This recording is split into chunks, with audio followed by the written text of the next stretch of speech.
What are the best sci-fi and fantasy books over the last 5 decades? Well, I'm going to give you my 5 sci-fi picks, and in order to get you guys some fantasy picks, I have recruited one of my favorite booktubers, Alex. Have I got the right guy? Do you read a lot of fantasy? I think so. The majority of my shelves are dedicated to fantasy, so I'm an expert, you would say. Expert Alex, and how I actually found your channel was Sun Eater. I came across Sun Eater, fell in love with it. I was like, I got to find other people that like it, and that's kind of a sci-fantasy. Yeah, It's going to appeal to me, the sci-fi guy, you, the fantasy guy. Maybe it'll absolutely. I appear mean, on this list. It could appear on both of it our lists could. for all It we could know. be on both, either or none. Who knows? But Stick yeah, I mean, around to find out. Sun Eater's honestly one of those that I know I'm already derailing us, but Sun Eater's one of those that can fit either, and it's Hmm. it's written so similarly to a fantasy that if you like space operas that are, sci-fantasy like Red Rising or Sun Eater, like it's awesome. Everybody should read it. Yes, I like it. Quick Sun Eater pitch off the top. So in the video, we're going to go through the 70s, 80s, 90s, 2000s, and 2010s. I'll give you a sci-fi book to check out. Alex will give you a fantasy book to check out. So I will kick us off. My pick for the 1970s is The Forever War by Joe Haldeman. So in The Forever War, we follow Private William Mandela, and he is a soldier for humans, Earth, in the future Earth of the 1990s. Future Earth is at war with some aliens, and we follow this battle, and it is a bit of a reflection of his real life experiences as a soldier in Vietnam. And I know allegory isn't everybody's favorite style of storytelling, but I really enjoyed how he explored the way that war can impact individuals as well as relationships and society as a whole, while still kind of exploring some new creative stuff to do with aliens and technology and space travel, like the implications of time dilation and things like that. I think it's very clever, and I think if you've read any military sci-fi written in the last 40 or 50 years, it was probably influenced by the Forever War. So I think you should give it a try. Fantastic pitch, and I actually own that book and have not read it, but now I want to even more. Oh, there you go. So I got Alex on board. Let me know. Let me know if you're interested in picking that one up as well, guys. I think it's worth your time. Alex, what is your fantasy pick for the 70s? So I actually had to do a little digging because I realized I haven't read that much from the 70s. I didn't read a lot of the early sort of like Tolkien ripoffs, essentially. So I actually had to step a little bit into, I wouldn't even call it horror, but I would still consider it fantasy. So I went with Stephen King's Salem's Lot, Ooh. 1975. This was actually my first King book that I ever read, and it was fantastic. It's obviously centered around vampires. It is, an entire town that is kind of going down the crapper because there are vampires afoot. But Stephen King knocks it out of the park in the fantastical elements that he plays with. He gives this great sense of dread as he's building toward the climax of the book. I was not aware of how in-depth he gets with all of his characters, to where everybody in town, their dogs, their families, their eating schedules, everybody. They're like your best buddies. So it's a great story. Lots of good horror elements to it. Lots of fantastical things that happen too. And I just highly recommend that as, fantasy horror kind of blended together. Awesome. I shockingly have not read any Stephen King, although The Dark Tower is on my schedule for next year. I think it's borderline sci-fi. Alex, maybe you can help me out here. Can I count it as sci-fi for the channel? I think you can count it as both. It's always kind of sold as his best, like as his big fantasy epic, and it might also be part of this video. Who knows? Ooh, there you go.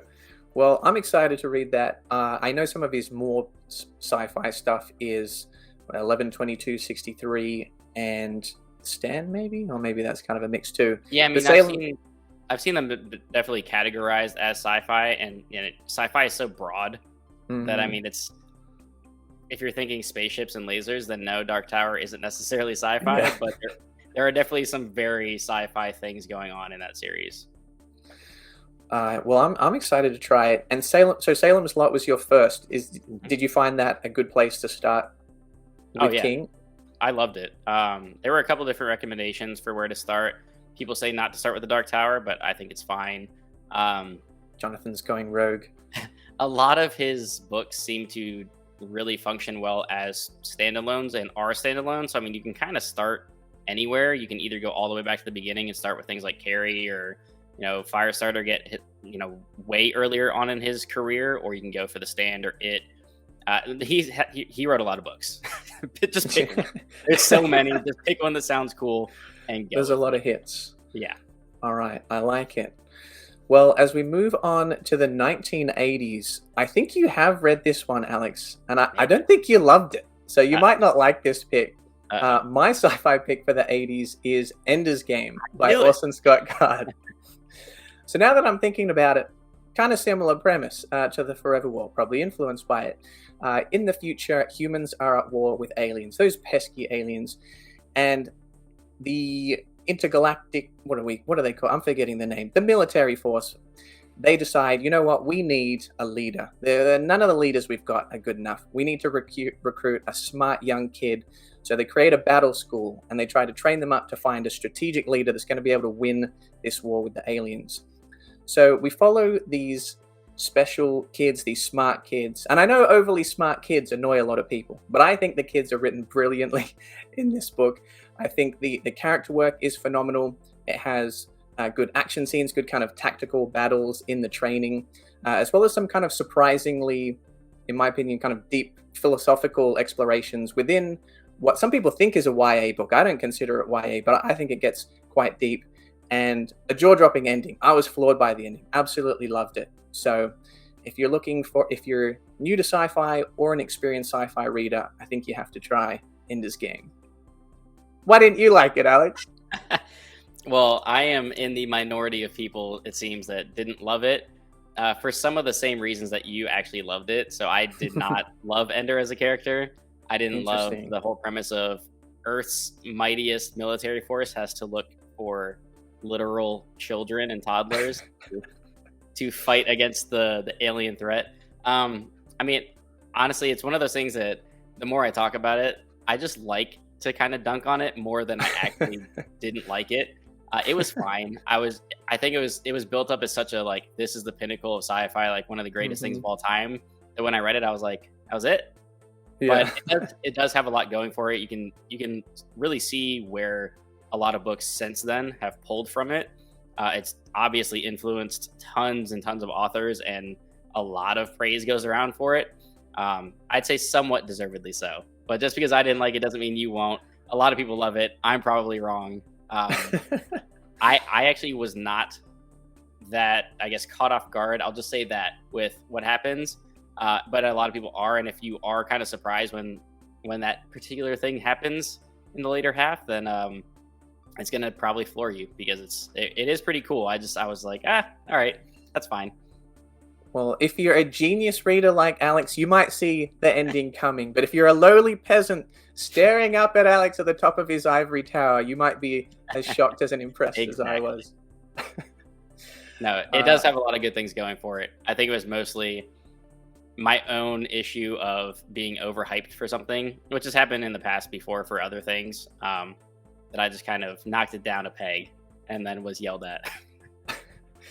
Yeah, it is tough when you're considered like one of the pillars of the genre. Like if you Google all-time sci-fi greats, it'll be like Foundation, Dune, Ender's Game. It'll be one of the first that come up. So the bar is high. Well, the bar's high for your pick now, Alex. I might hate yours. What did you pick for your 80s Well, fantasy? See, you will not be able to hate my pick because I don't believe you've read it. I actually had to decide between two. So the one that did not make it was Guards by Terry Pratchett, which is fantastic. But I had to go with, and I promise this is the last time in this video that I'll say this, Stephen King, The Gunslinger for Dark Tower. So 1982, The Gunslinger, the introduction to the Dark Tower, and Roland and the Man in Black and everything that goes into this crazy, insane world and the mind of Stephen King. What I actually love as part of just the reading experience is reading his forwards that he's written in a lot of these books, because he kind of puts you in the mindset of where he was at when he was writing it. And so many times he had to like settle down and get his brain back to the place where I can go write more Dark Tower books, because he has to like be in the zone to write these things. because they are insane. Nice. It's the weirdest fantasy I think you'll ever read. You can't really expect what's coming next because it's bonkers. I absolutely think parts of it can definitely slot in under the sci-fi genre as well. And just again, Stephen King is kind of like a master of character work, and he really makes believable characters, believable worlds, and he plays with all sorts of sci-fi things in this book. So it's fine. Call it sci-fi if you want. There's all sorts of like time travel-ish kind of things, different worlds blending, like simultaneous stuff happening. It's like different timelines. There's all kinds of crazy nonsense that happens in this, but it's all written so well. The characters are compelling. The dialogue is great. The action is pretty violent and brutal when it happens. I mean, there's talking trains. There's talking crabs that eat people. There's all kinds of crazy stuff in this series, and I love it. I like it. They've got the talking crabs. It matches my beach theme that I've got visiting the in-laws. So that's why I don't have my books, but that's all right. It's okay. We'll pair that up with some gunslinger in the near future. Yeah, I'm excited to read that. And apparently I have to read the foreword. I'll be honest, I'm fairly tempted to skip most forewords, but you're saying I should read the Dark Tower ones. Actually, I just started reading Stephen King's because he writes like several pages about them, and it's like when I read Pet Sematary by him as well. His introduction to that was just great, and kind of put him into like kind of giving the reader a reason behind why this book exists and why it was so controversial at the time, and like where his headspace was at. And I just think that was really interesting to be like, okay, that makes sense, like why you wrote this and why people were a little off put by it when it came out. Got it. Yeah, maybe I should give more forewords a chance. I really liked the Arthur C. Clarke foreword to 2001: A Space Odyssey, because it kind of told you the story about the book and the film and him working with Stanley Kubrick and how the two were kind of made simultaneously. So anyway, we'll give it a try. I'm not going to dunk on you because that actually does sound like a good pick. We got 3 more decades for you to survive though, Alex. Yep. Moving on to the 90s, my sci-fi pick is The Fall of Hyperion by Dan Simmons. So, bit of a hot take, not including Hyperion, including the somewhat controversial mixed reaction from the fans sequel, which I happen to like even more. So, I'll give the premise for Hyperion. I don't want to spoil anything by going straight to the second book, but in Hyperion, we follow 7 pilgrims that are traveling to the planet of Hyperion to visit the Time Tombs, which are moving backwards in time and are guarded by a mysterious character known as the Shrike. The structure for the book follows a Canterbury's Tales type format, where each of the characters kind of tell their backstory, why they're going on the pilgrimage and how we kind of get up to this point.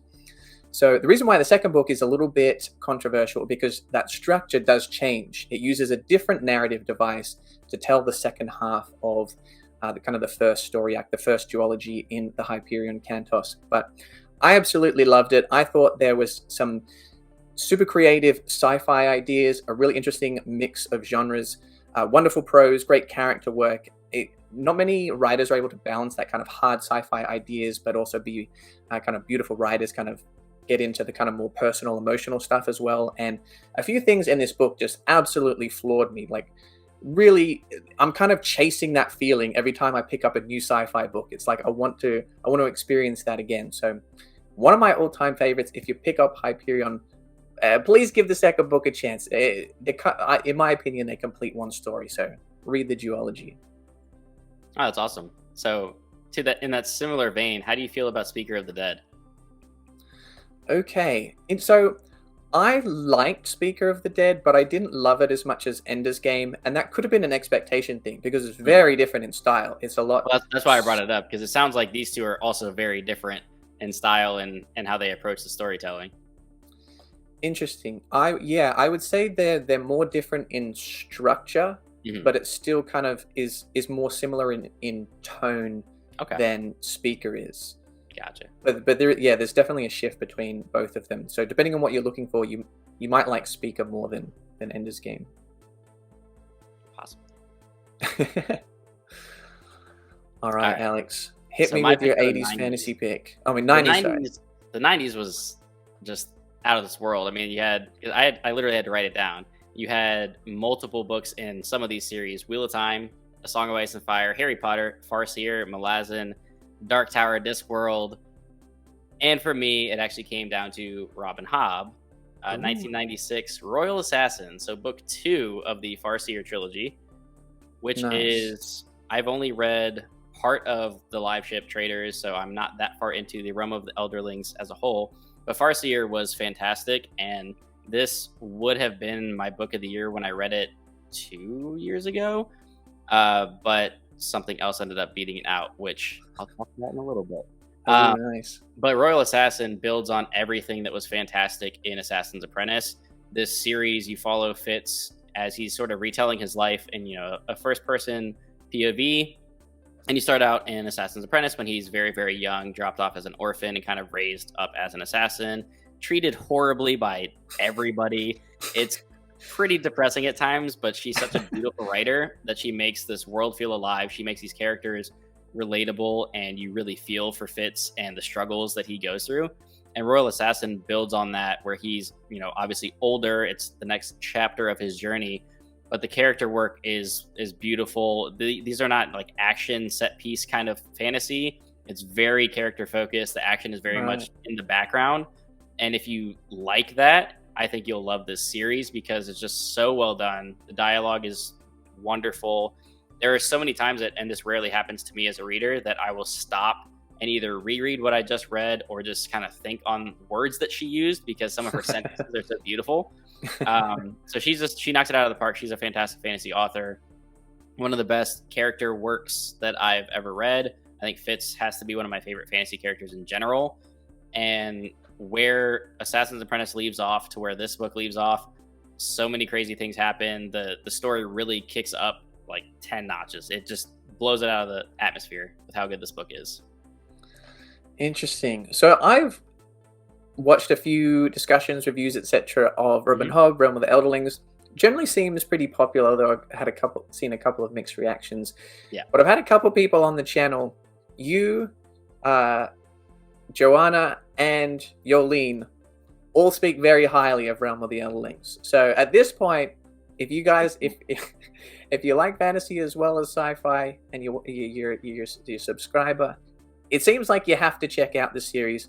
And even though there is like 15 books or something, 16 books, so they're split into smaller series to make it easier to get into. Farseer is a trilogy, and then the next part of Realm of the Elderlings is Live Ship Traders, which is another very thick trilogy, which is completely separate from this, different characters but the same world. And then I think you go back to like another trilogy of Fitz, and then there's also like a quartet of dragon books, and then there's another trilogy following Fitz. So it's kind of like back and forth, and depending on which stories you care about more. Like some people love Live Ship and think that that's the best. So far, I like Farseer more, but it seems like there's something for everybody, and her writing is gorgeous. And if you like slower paced, not a ton of action, but very heavily focused on characters and just beautiful writing, then definitely read anything in Realm of the Elderlings, but absolutely read Farseer. Nice. I know Jake loves Robin Hobb too, but he didn't bring it up in his video, so I shouldn't give him credit. That is offensive. Yeah. He should be scolded and dragged to the streets publicly. He let down the Hobb fans. Okay, so we're on to the 2000s. My sci-fi pick for the 2000s is House of Suns by Alistair Reynolds. So in House of Suns, the character Abigail Gentian, she clones herself 999 times. And these 1,000 people are known as Shatterlings. And they meet up every 200,000 years for a reunion.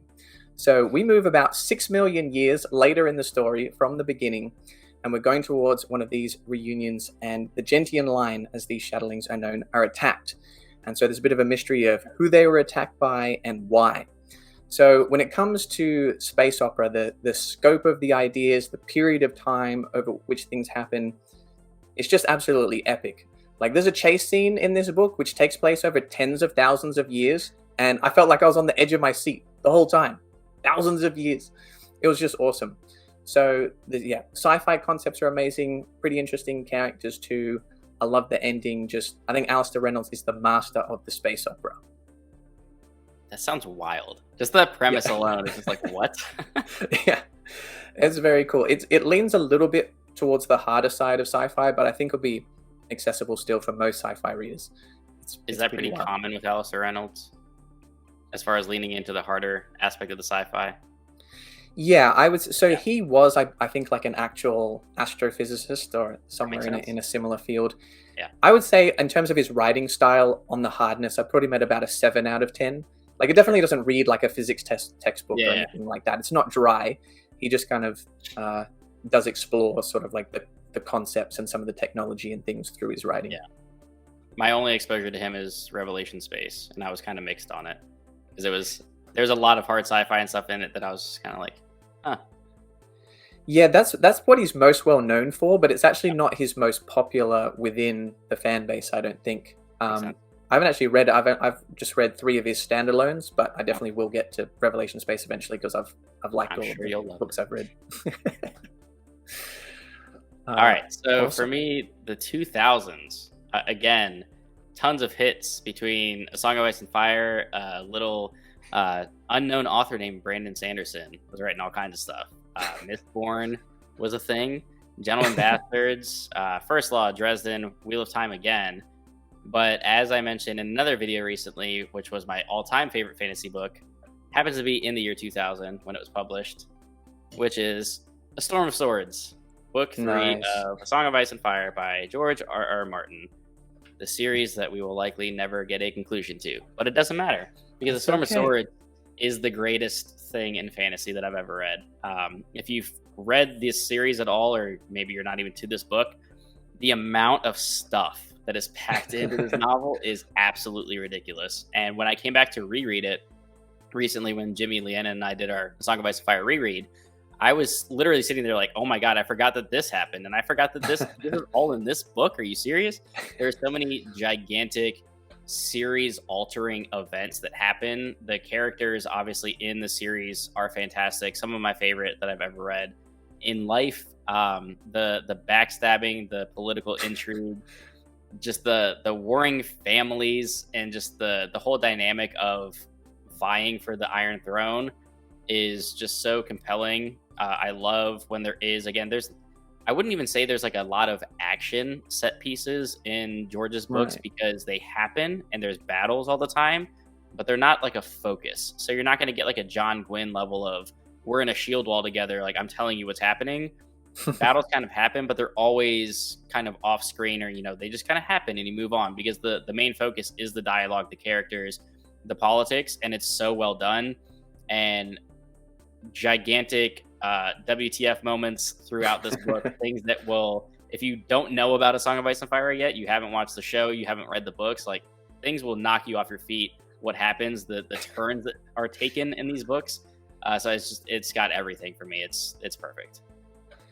It does seem like a great series to do buddy reads Oh for, yeah, because it has like those moments where you just need someone else to be like, are you up to this point? Could you believe it when absolutely. this happened? Yeah, it's definitely. I an don't know experience. why you become Jerry Seinfeld when you read a George R.R. Martin book. Yes, I have not. I have watched the show. I have not read the books. I do want to. I'm focusing on sci-fi at the moment, but in the future, I know I have to read these books, and it does seem like this one seems to be the consensus favorite. I don't think I've ever heard anyone say a bad thing about The Storm of Swords. I mean, I would be very hard pressed to find something wrong with it, because it's everything that, if you like the series at all, like I don't know how it's not your favorite, just because it's got everything. Yeah, well, there you go. The pinnacle of a much beloved series, A Storm of Swords, for the 2000s. We've only got 1 decade to go, and I'm glad I'm going first, because I'm potentially stepping on Alex's toes here. My pick for the 2010s is Demon in White, Book 3 of the Sun Eater series by Christopher Rocchio. So I'll give you the pitch for the first book, Empire of Silence.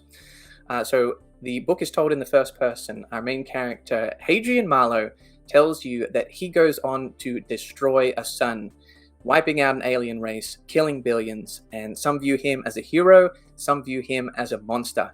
And we have to go on this journey with him to decide for ourselves. And this is sci-fi meets fantasy, epic world building. We go to so many different places, meet so many different types of people.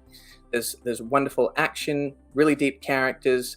I love Hadrian as a main character, but there's so many other side characters that are really fully fleshed out that I've become attached to throughout the series as well. I think he writes tension really well, like the action, the duels. I'm right there, like with the battle, every single page, and he's a wonderful writer. Probably Dan Simmons and Christopher Rocchio are probably, I think, my favorite writers just in terms of their prose within the sci-fi genre. I'm claiming Rocchio as a sci-fi writer. So if that's important to you too, maybe you're more of a fantasy reader that's used to a Patrick Rothfuss or a Robin Hobb, I think Christopher Rocchio is going to scratch that itch for you as well. And why Demon in White specifically? Well, it took everything that I liked about the series and just elevated it. The scope is wider, the ideas kind of get nuttier. There were like 3 or 4 moments where I was just like, wait, what is it's like babe, you won't believe what just happened. Like, she doesn't care, but I just need someone to talk to because it's so nutty. Telemarketer. I'm getting a call. It actually says telemarketer on the phone. Have you read Demon in White? You need to read it. It's nutty. He hung up on me. Anyway. It's that good. Tell everyone about it. Alex, do you agree with me? I 100% agree. And even after reading Kingdoms of Death, Demon in White is still far and away the best of the series. It's just incredible. And that Rocchio is the other author outside of Robin Hobb that I've read lines over and over again and just been like, man, this guy can write. Yeah.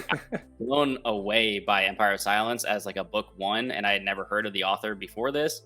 And I was like, this is really impressive. And he's got some beautiful written language here.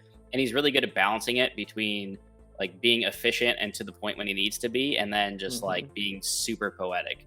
And his action is off the charts. His alien races are great. Everything feels fleshed out. There's so much lore. It's awesome. I could talk about this series forever. So it's great. I like that you said that about book 1, because I feel like a lot of people say, oh, book 1's pretty good, but 2 and 3 are so much better. And I love 2 and 3, but I love book 1 too. Yeah, I'm a sucker for book 1s. Honestly, like after a couple of books in the Dark Tower, I still loved the Gunslinger the most.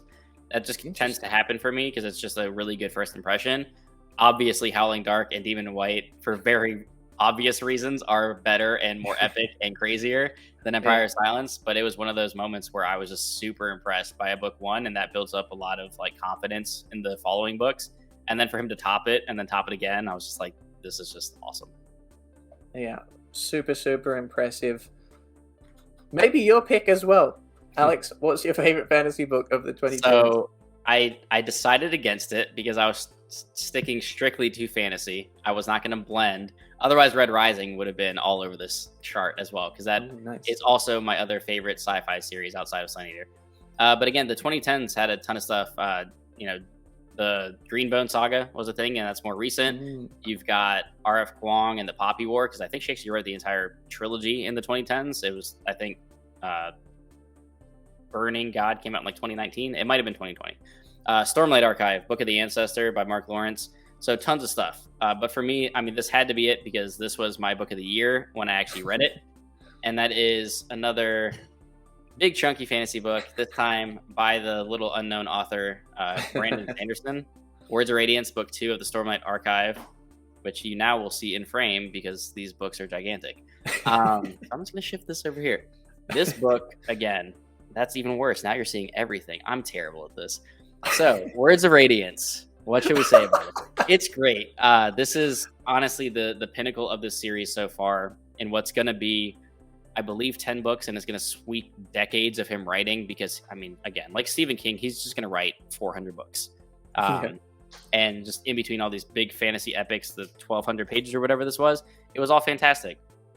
The character work, the balance of the multiple POVs, the world building of Roshar, the magic of Stormlight, which I still have a soft spot in my heart for Allomancy, but Stormlight just as a magic system, everything's super awesome about it.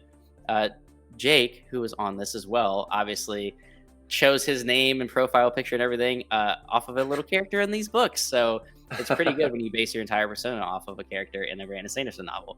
It's great. The action's fantastic. Awesome dialogue. Awesome politics. Honestly, in this, there's so many interesting moments that come up just with how you use the magic system, how introducing the villains, as it were, at the time.